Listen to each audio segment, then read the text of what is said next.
Hey everybody, Joe here with Millennial Homesteading. Today we're working on a varomorus seeder. It's a manual seeder that you pull behind you, or pull to you, and it deposits seeds. It's good for making rows, not windrows, but for making rows, planting corn, peas, carrots, stuff like that. It helps you keeping your vegetables in a row. But I just got it. I haven't used it yet.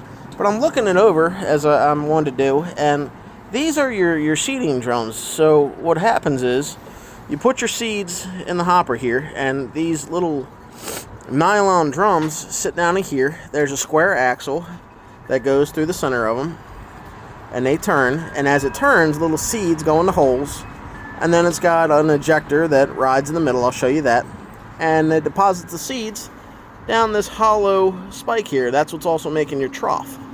But the problem that I've seen, and the problem that people on YouTube have reported, is the seeds don't always eject. It's sporadic and stuff like that. Well, I don't know how well you're able to see down in these holes here, but this is like nylon plastic. And although it feels like it's good quality, the problem with nylon is it makes a lot of shavings. And the wind chimes. It's pretty windy here. The nylon makes little shavings and they get stuck down in there. So I'm assuming is they cut the groove first and then they go in and they drill these holes. Now you can get these with just a hole with the line cut in there, and you can drill your own holes, but they're sold separately. This is the larger of the ones. So this is for like corn, peas, bigger seeds. They have another one that has a green and yellow body, or green and gray body, that is for smaller stuff.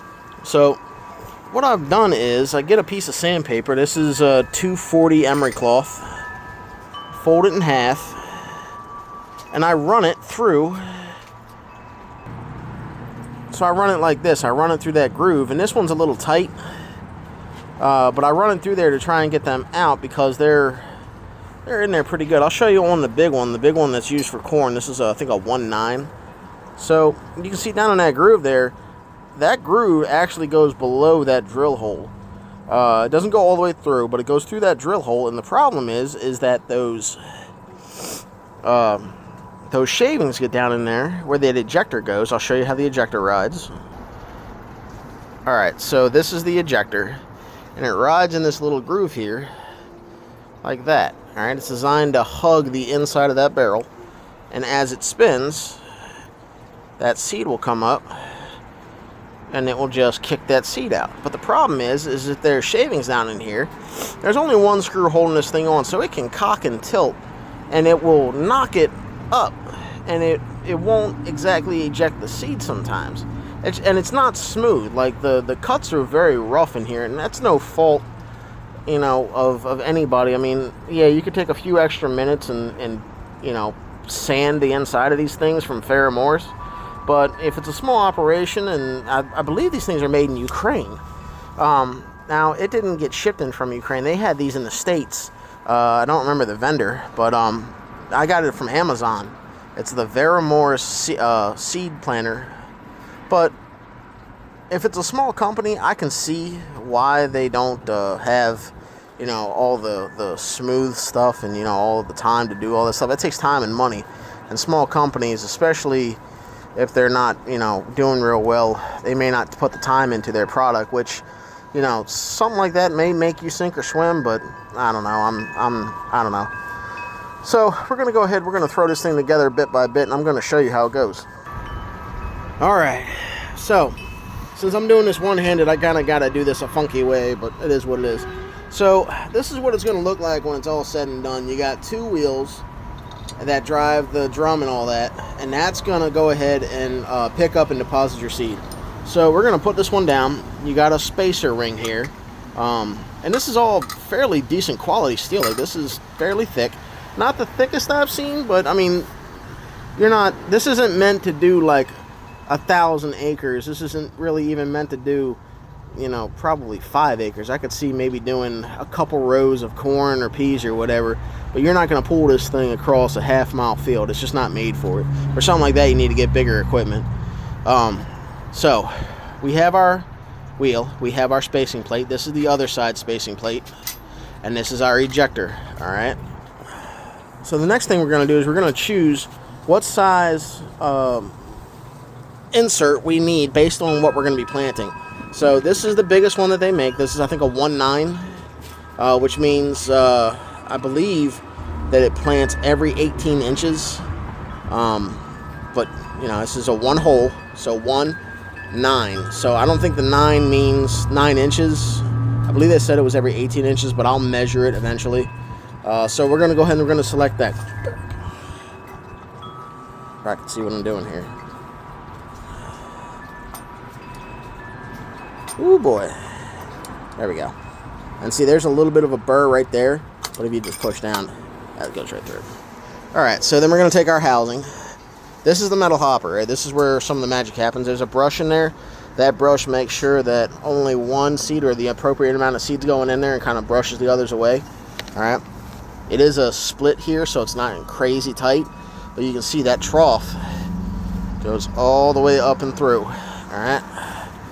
So we're going to set that down on top there. It's kind of hard to do one-handed, but it's not terrible. You know, not bad at all. Alright. So we're going to throw our ejector in, alright? Now remember, this ejector needs to hug the channel inside of this drum. Alright, so we put that there like that. Keep that flat. There is a screw. I put it down in here. Alright. Sorry, I'm not used to doing this stuff one-handed, and I don't have my tripod right now. Happy Mother's Day to anybody, by the way, who's watching this happens to be a mom. And if you're a single dad, well, happy Mother's Day to you too. You know?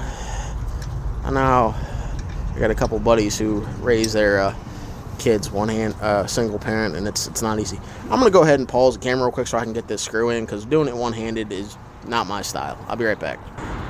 Alright, we got the ejector in there. So we're gonna take our plate, slide it back on this side. We're gonna take the other wheel and we're gonna install that as well. Now, it's a square. That side's a square. I just like to line them up, but nothing in the manual says you have to. You only need 2 tools for this thing. You only need a Phillips screwdriver, like a number 2 Phillips, and an adjustable wrench. That's it. That's everything you need to work on this thing. There's only 3 bolts, or pretty much 3 screws, 2 jam nuts down here for the axle, and that's about it. So I'm going to go ahead and tighten this one up that we just put on there, and we're going to take a look at it. Alright folks, here we are. So we got our wheels on. Do a wiggle test, nothing crazy. As you can see, there's a little bit of slop in that centerpiece there, but not a lot. You're not going to get any corn kernels past there. And on the smaller ones, I bet that it'd be tighter, because the seeds are going to be smaller for those. I'm talking like beet seeds, carrot seeds. On the other one, they're pretty tiny stuff.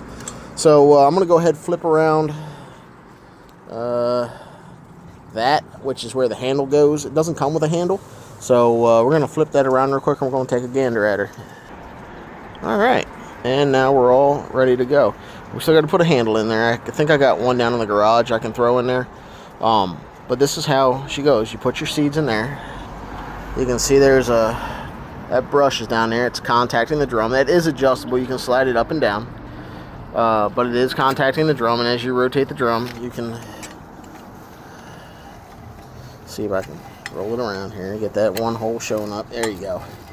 So, there you go. So, and as you pull this thing, you see your spike there? You pull it this way. You pull it towards you. Don't know why it's set up like that. I have seen other ones that are push style. This one just happens to be pull style. Doesn't really matter as long as you got some kind of guide to keep you straight, you know, on the narrow. It doesn't really matter. Sorry about that. Little one was talking. So you pull it towards you, and that spike down there, the one that's resting on my leg, that makes the trough. And then the drum there deposits the seed, and you keep on going. And obviously the spacing is going to change based on what you're planting. It's also going to change based on I guess really what you're planting is where it's really going to go. So we're going to put a stick on this, and we're going to try it next season, because I already got corn in the ground. I saw this afterwards. But my suggestion is, if you got a small garden, you know, that isn't real long, this would probably be perfect for you.